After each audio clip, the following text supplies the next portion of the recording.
저는 결혼이 싫었어요. 결혼 자체가 싫었다기보다 결혼하라고 들이미는 방식이요. 36살. 회사에서는 팀장 소리를 들을 나이. 어머니 친구분들 눈에는 아직도 혼자인 가엾은 노처녀. 사람들은 그 두 가지를 늘 따로 보지 않더라고요. 잘 나가는 여자가 혼자라면 문제가 있다고. 뭔가 숨기는 게 있는 거 아니냐고. 저는 그냥 바빴거든요. 그리고 솔직히 만나본 남자들이 하나같이 시시해서였는지도 모릅니다. 우리 아버지는 대구에서 맨손으로 시작해 70억을 일궈낸 분이에요. 사글세방에서 라면 끓여 드시던 시절 얘기를 귀에 못이 박히도록 들었습니다. 이 아버지가 얼마나 고생했는지 아나. 니는 그 고생을 알기나 하나. 뭐 모르죠. 당연히. 저는 아버지가 다 읽어놓은 뒤에 태어났으니까요. 아버지는 그 미안함인지 뭔지 모르겠는 마음을 엉뚱한 대로 돌렸어요. 딸은 무조건 좋은 집 아들한테 보내야 한다는 거. 그게 아버지가 생각하는 딸을 위한 마지막 책임이었던 것 같아요. 선자리를 처음 나간 게 28이었습니다. 의사 집 아들이라고 했어요. 깔끔하게 차려입고 나온 남자는 첫 마디부터 자기 연봉 얘기를 꺼내더라고요. 두 번째는 대기업 임원 자제였는데 명함을 먼저 내밀었습니다. 대화하다 보니 아버지 회사 얘기를 본인 얘기처럼 하는 사람이었어요. 세 번째는 더 황당했어요. 어머니까지 같이 나오셔서 제 키와 몸무게를 자연스럽게 물어보시더라고요. 며느리 사진 찍어서 점집에 보여줘야 한다면서요. 네 번째, 다섯 번째도 비슷했습니다. 어느 순간부터 저는 첫 10분만 보면 알겠더라고요. 이 사람이 나한테 관심이 있는 건지, 내 아버지 재산에 관심이 있는 건지. 답은 거의 정해져 있었습니다. 아버지는 포기를 모르는 분이셨어요. 선자리 얘기가 나온 날 저녁이면요. 아무도 말을 안 하는데 수저 소리만 들리는 거예요. 아버지가 국그릇을 내려놓는 방식만 봐도 알았어요. 오늘 한 소리 하시겠구나. 현미야. 이번엔 왜? 그냥요. 그냥이 뭐고? 의사 집 아들이 뭐가 부족하노? 저는 의사 집 아들이 필요한 게 아니라서요.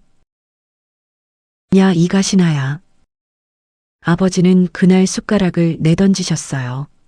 밥상을 손바닥으로 탁 치시면서 처녀 귀신으로 늙어 죽을락 하나. 니 그러고 싶나? 저는 조용히 일어나서 방으로 들어갔습니다. 문을 잠그고 이어폰을 꼈어요. 그러던 어느 봄이었어요. 회사 동료 희진이가 하도 졸라서 어쩌다 따라 나선 모임이었습니다. 언니, 그러다 진짜 늙어. 그냥 한 번만 나와봐. 딱히 기대도 없었고 차려입고 싶은 마음도 없어서 퇴근 후 입던 재킷 그대로 갔어요. 고깃집 룸이었는데 생각보다 사람이 많더라고요. 저는 구석자리에 앉아서 고기나 먹다 일찍 빠져나갈 생각이었습니다. 그 사람은 제 맞은편에 앉아 있었어요. 까무잡잡한 피부, 손이 컸어요. 유난히. 오른손 손등에 옅은 흉터가 길게 나 있었는데 그땐 그냥 일하다 다친 흔적인가 보다 했습니다.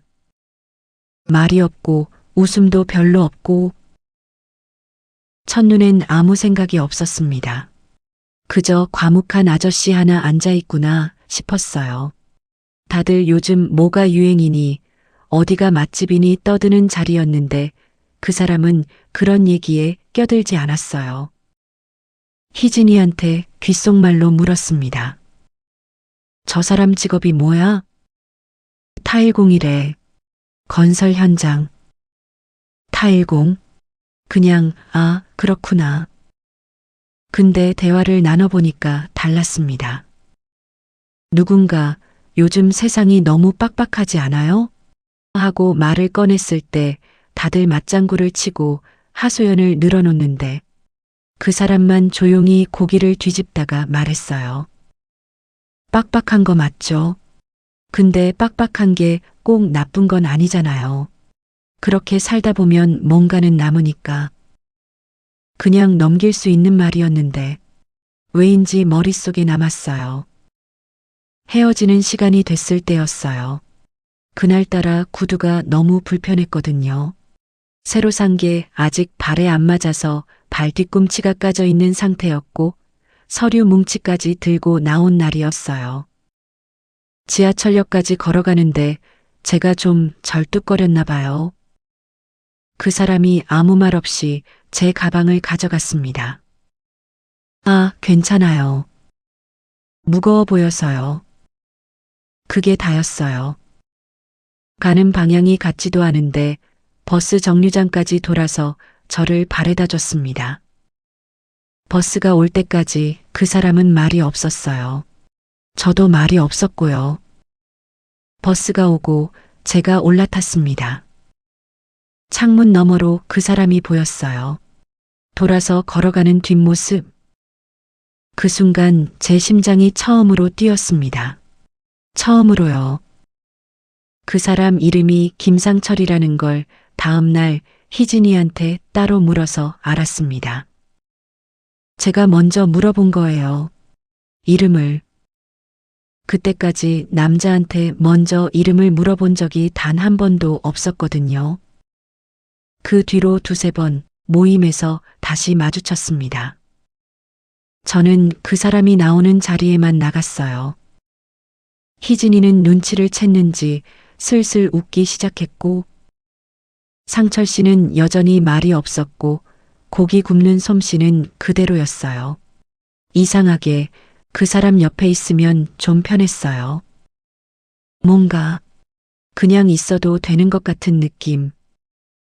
선자리 나가면 항상 뭔가를 보여줘야 할 것 같았는데 그 자리엔 그게 없었어요. 용기를 낸 건 네 번째 만남 이후였습니다. 카페 앞에서 따로 붙잡았어요. 저 상철 씨한테 관심이 있거든요. 그 사람이 저를 한참 봤습니다. 시선을 피하지 않으면서도 손은 바지 주머니만 만지작거렸어요. 저는 지금 연애할 상황이 안 됩니다. 왜요? 돈을 벌어야 해요. 아직 자리를 못 잡았어요. 누구한테 마음 쓸 여유가 없습니다. 저는 한동안 그 자리에 서 있었습니다. 발이 잘 안 떨어졌어요. 서운하기도 하고 오기도 나고. 두 번째 고백은 한 달 뒤였고 세 번째는 그로부터 두 달 뒤였습니다. 매번 같은 대답이었어요. 아직 때가 아니에요. 희진이는 언니 그냥 포기해. 자존심도 없어? 했지만 포기가 안 됐습니다. 지금 생각해보면 그 사람이 저를 우습게 봐서 거절한 게 아니라는 건 알았어요. 자기 나름의 때가 있는 사람이었던 거죠. 삼수였습니다. 세 번째 고백 끝에 상철 씨가 처음으로 웃었어요. 알겠습니다. 딱 한마디. 근데 그 한마디가 그때까지 들어본 어떤 말보다 좋았습니다. 막상 사귀어 보니 한동안은 그 사람을 잘 몰랐어요. 말을 워낙 안 하니까요. 어느 날 밤 둘이서 공원 벤치에 나란히 앉아 있다가 상철 씨가 먼저 입을 열었습니다. 저 19살에 부모님 돌아가셨어요. 불이 났어요.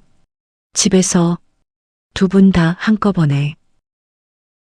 공원에 바람이 불었어요. 저는 아무 말도 못했고 상철 씨는 묵묵히 앞을 보고 있었습니다. 여동생이 하나 있었는데 당시에 중학생이었어요. 제가 책임져야 했습니다. 명문대에 붙었답니다. 근데 등록금이 없었고 여동생 학비도 벌어야 했고 살 집도 마련해야 했거든요. 그래서 현장에 뛰어든 거예요. 몸이 재산이라 생각하고 그냥 갈아 넣었습니다. 정말로 그랬다더라고요. 10년 넘게 현장을 뛰면서 25평 아파트를 마련했다고 했어요.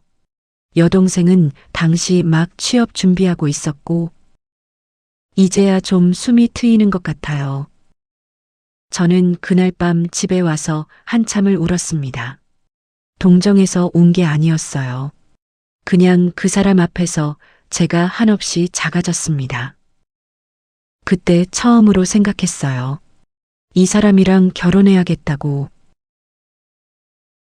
결혼을 결심하고 나서 제일 먼저 든 생각이 뭔지 아세요? 아버지한테 어떻게 말하지? 상철 씨 얘기를 꺼내는 순간 우리 집 밥상이 또 뒤집어질 거라는 걸 이미 알고 있었거든요. 그렇게 2주일이 흘렀어요. 매일 저녁 아버지 눈치를 살피다가 그냥 숟가락 내려놓고 방으로 들어오기를 반복했습니다. 희진이는 언니 그냥 질러버려. 뭘 그렇게 재고 있어 했지만 저는 아버지를 알았거든요. 언제 터질지 모르는 상태였죠, 매일. 결국 어느 일요일 아침이었어요. 아버지가 기분이 좋아 보이는 날을 골랐습니다. 어머니가 갈비찜을 하셨고 아버지가 좋아하는 동태찌개도 있었고 밥을 반 그릇쯤 드셨을 때 제가 말을 꺼냈어요. 아버지, 저 결혼할 사람 생겼어요. 아버지 숟가락이 멈췄습니다. 아버지 얼굴이 확 피더라고요. 진짜? 누구 집 아들이고 의사가? 아니면 변호사? 타일하는 사람이에요. 현장에서 일해요. 아무 말이 없었어요. 동태찌개 끓는 소리만 났고 뭐라카노? 타일공이요 아버지. 아버지 얼굴이 굳었습니다. 그리고 천천히 아주 천천히 숟가락을 내려놓으셨어요. 네 지금 제정신이가. 그 다음 30분이요. 그게 진짜 난리였어요. 아버지는 대성통곡을 하셨어요. 진짜로요. 내가 이러려고 평생 피 토하며 살았나? 노가다 판에 딸을 보내려고 내가 사글 세방에서 라면을 끓여 묵었나? 아버지, 직업에 귀천이 없다고 하셨잖아요. 그게 남 얘기지 내 딸 얘기가. 저는 피식 웃음이 났어요. 웃으면 안 되는데. 아버지는 호적 판다를 3번 말씀하셨고 어머니는 찌개 불을 끄러 가셨다가 다시 들어오셨다가를 반복하셨고 저는 밥을 다 먹고 방으로 들어왔습니다. 상철 씨한테 전화했어요. 사실대로 다 말했습니다. 아버지가 울고불고 하셨다고, 호적 판다고 하셨다고. 전화기 너머 상철 씨는 한동안 말이 없다가 이렇게 말했어요. 기다리면 아버님 마음이 열릴 겁니다. 저는 아무 말도 못했어요. 손등으로 눈가를 훔쳤습니다. 다음 날부터 마음을 고쳐 먹었어요. 싸우지 말자. 어른답게 하자. 아침 저녁으로 인사부터 다시 시작했어요. 아침에 아버지가 신발 신으실 때 아버지 오늘도 조심히 다녀오세요 했더니 위아래로 훑어보시면서 무슨 꿍꿍이고 하셨어요. 저녁엔 아버지 진지 드세요 했더니 수저를 드시면서 너 때문에 입맛이 뚝 떨어졌다 하셨고요. 그게 한 사흘 갔을 때였어요. 사흘을 꾹꾹 참던 게 결국 그 구두 한 짝에서 터졌습니다.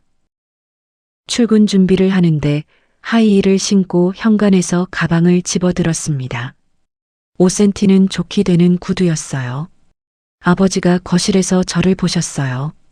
그리고 슬리퍼를 끌고 현관으로 나오시더니 제 구두를 발로 뻥 차셨습니다. 발목이 부러져 봐야 정신을 차리겠나? 그 구두 벗어. 아버지 이게 무슨 짓이에요? 직업도 변변찮은 놈한테 시집가서 고생할 판에 발목까지 부러지면 어쩌려고. 저는 구두를 도로 신으면서 저 출근해요 하고 나왔습니다. 엘리베이터 타면서 눈물이 날 뻔했어요. 참았습니다. 그날 저녁 어머니가 제 방으로 오셨어요. 문을 살짝 열고 들어오셔서 제 옆에 앉으셨습니다. 현미야. 아버지 왜 저러는지 니는 아나? 저는 모르는 척 했습니다. 아버지가 젊었을 때 진짜 고생 많이 했거든. 사글세방에서 얼마나 서럽게 살았는지. 그 서러움을 니한테는 절대 물려주기 싫은 기라. 그래서 저러는 거야. 나쁜 마음이 아니다. 알아요. 알고 있었습니다. 알면서도 서러운 건 어떡하냐고요. 어머니는 제 손을 한번 꼭 쥐셨다가 조용히 나가셨습니다. 그 뒤로도 며칠을 더 그렇게 버텼어요. 공손하게 대해도 안 되고 가만히 있어도 안 되고 뭘 해도 아버지 마음은 그대로였습니다. 이러다간 평생 가도 안 풀리겠다 싶었지요. 최후의 카드, 단식이었어요. 웃기죠? 36살 직장인이 친정아버지한테 단식 투쟁이라니. 근데 저는 진지했습니다.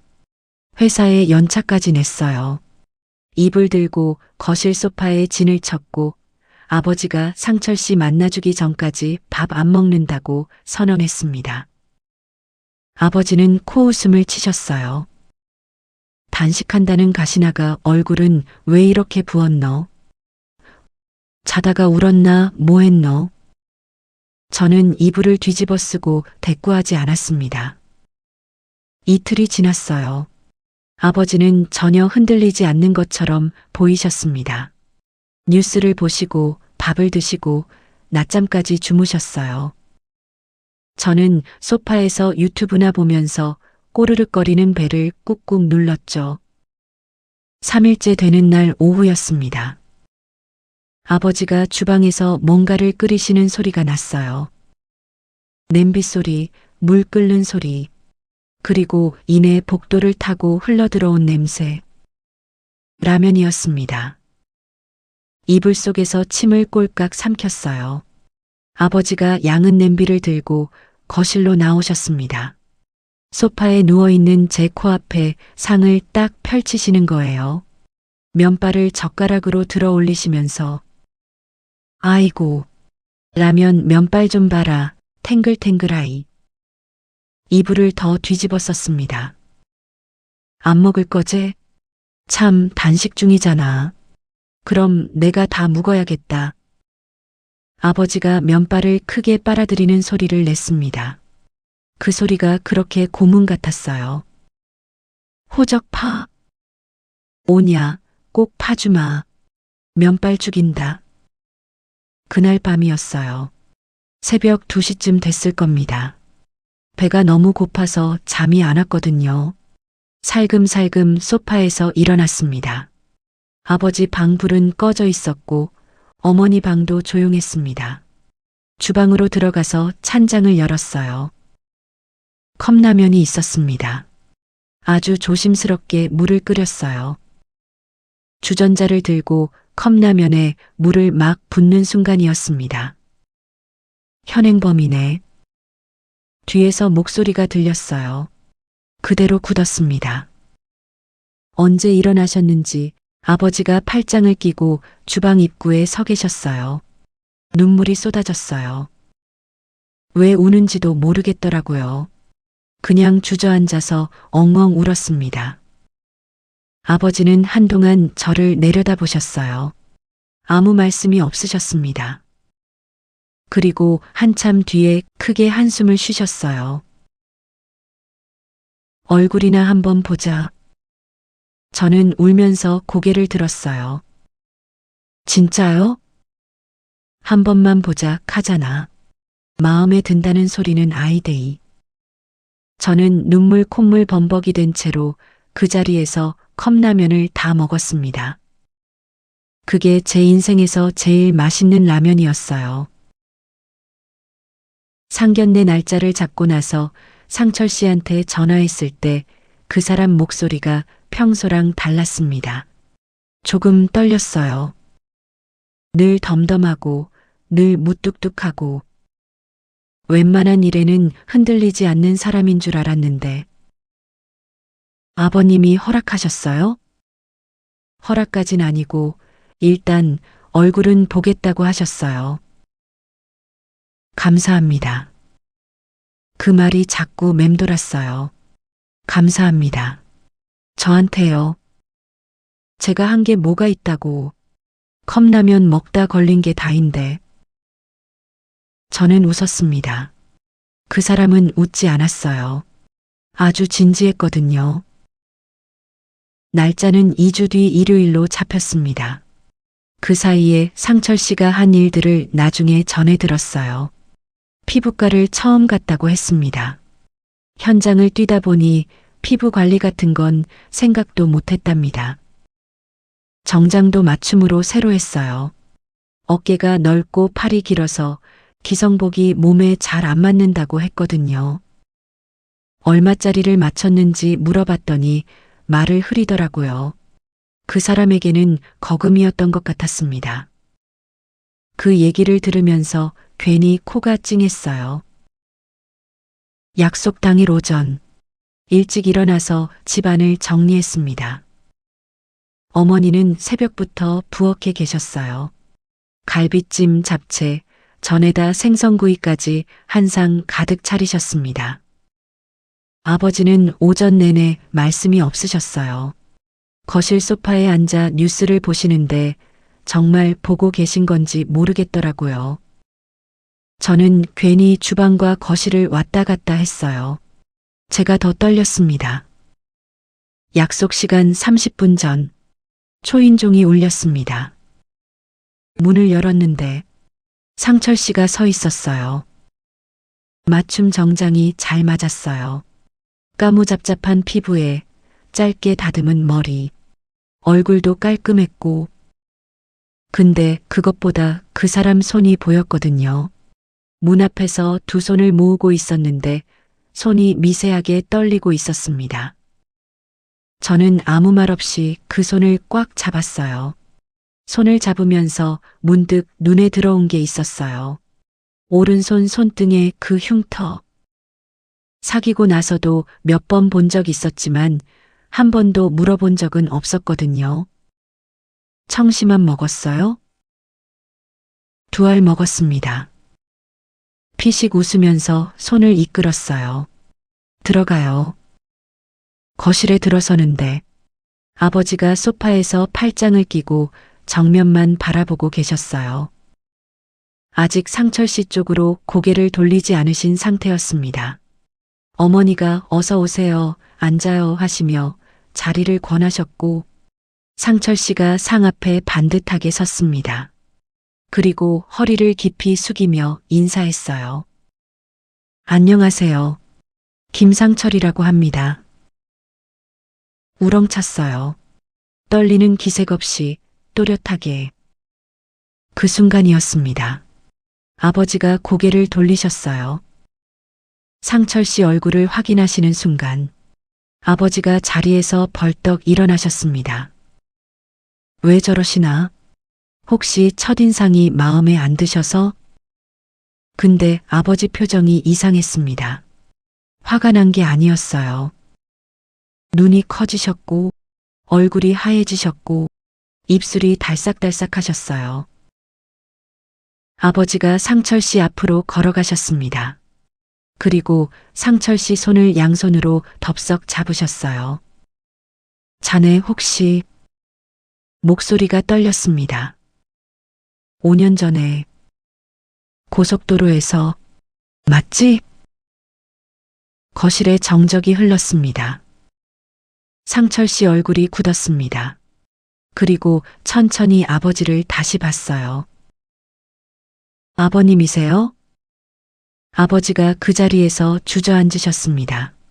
소파도 아니고 의자도 아니고 그냥 바닥에. 그리고 우셨어요. 소리내서 우셨습니다. 저는 무슨 상황인지 몰랐어요. 어머니도 입을 막으셨고, 아버지, 무슨 일이에요? 아버지가 상철 씨 손을 놓지 않으신 채로 겨우 말씀을 이으셨습니다. 이 사람이 나를 살렸어.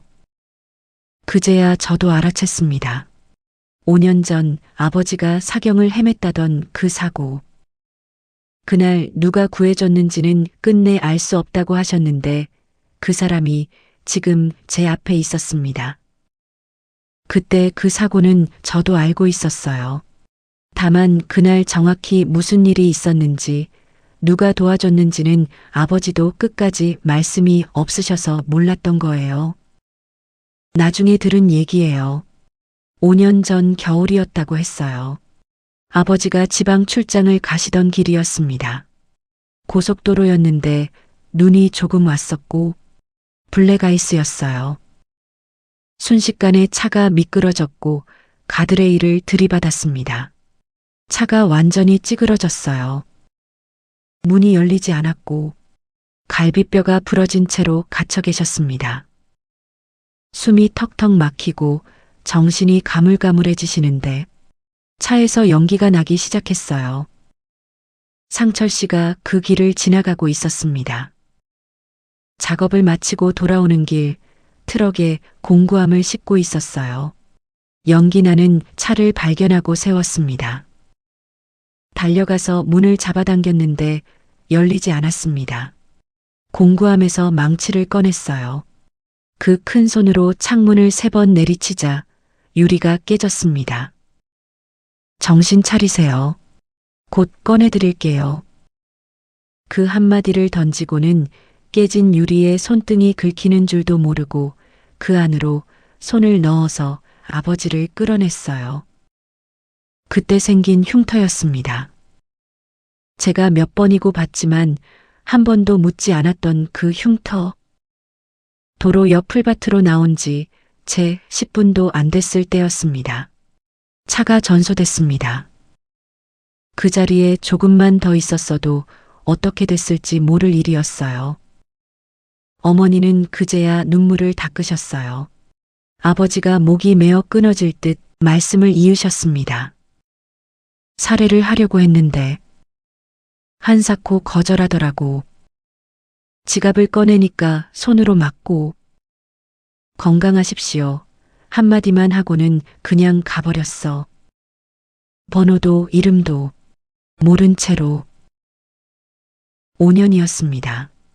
5년 동안 아버지는 그 사람을 찾으셨던 거예요.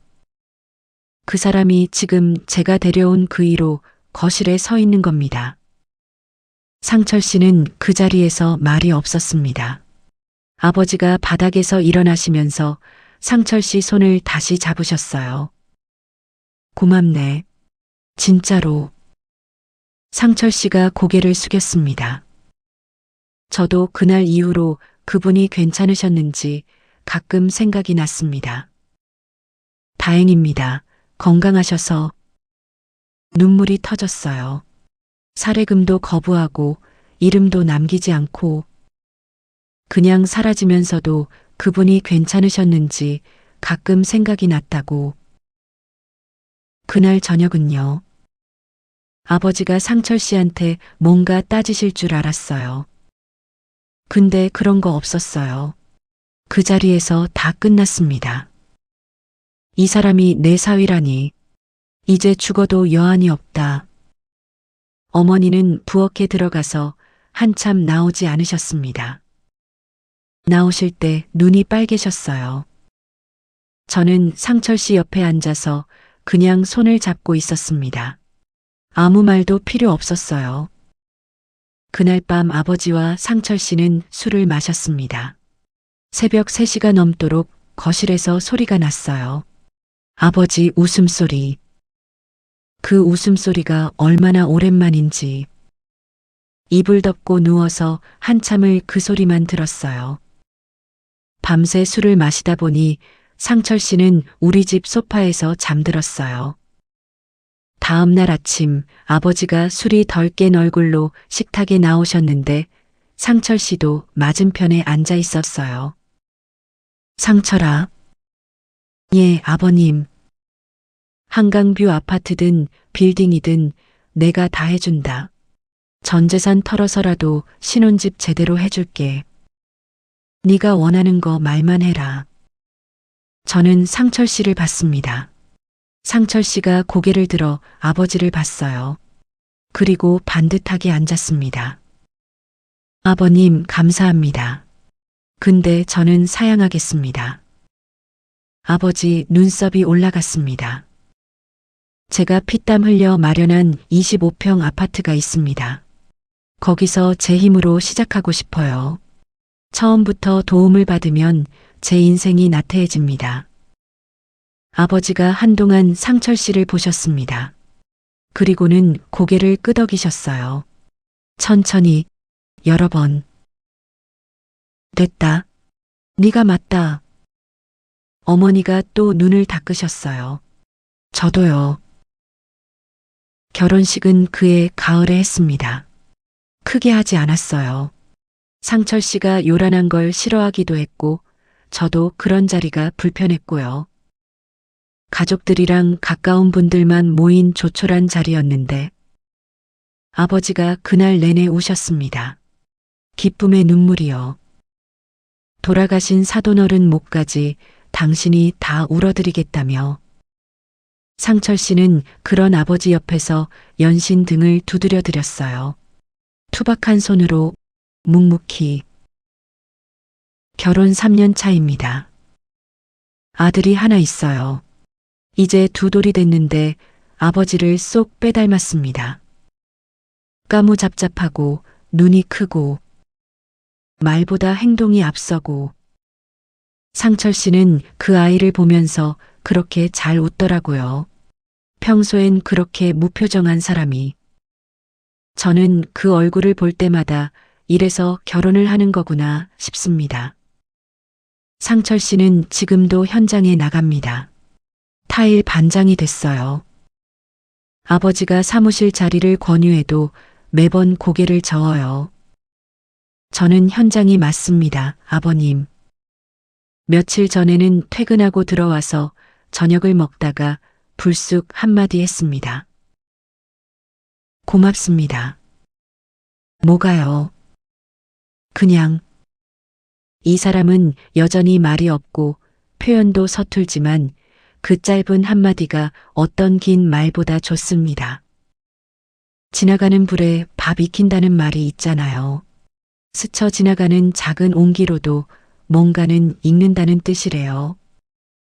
5년 전 고속도로에서 상철 씨가 그랬습니다. 지나가다가 사람을 꺼낸 거예요. 그 지나가는 온기가 제 남편이 되고 아이의 아버지가 되고 우리 아버지가 그토록 찾던 사람이 되어서 돌아왔습니다. 저처럼 현장이라는 남편 곁에 계신 분들 혹시 계세요? 타일 가루가 작업복에 묻어 있어도 손이 거칠어져 있어도 그 손이 오늘도 가족을 위해 움직인 손이잖아요. 오늘 밤은 그 손을 한번 잡아주세요. 그냥 잡아주는 것만으로도 다 전해지거든요. 저는 그걸 이 사람한테서 배웠습니다. 긴 이야기 끝까지 들어주셔서 감사합니다.